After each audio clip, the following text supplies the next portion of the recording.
pokok lengkuas. Daun lengkuas ni jadi amalan orang dulu-dulu bila dia sakit urat ataupun saraf, di badan dia rasa bisa. Mereka amalkan ambil daun ni, direbus dan minum. Bagaimana kita nak buat? Ambil dalam 3 ke 5 helai daun lengkuas, campurkan dengan 2 inci halia.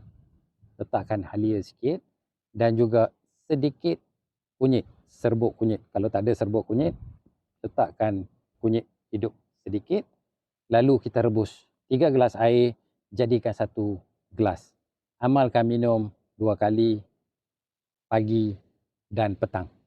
Pagi dan petang amalkan minum. Dia banyak membantu mereka yang sakit-sakit urat. Ni petua lama, petua orang dulu-dulu yang memang buat. Jadi boleh kita cuba, selain daripada makan ubat dan sebagainya, boleh jadikan ini satu amalan pemakanan yang boleh menyihatkan kita. Wallahi astagfirullah.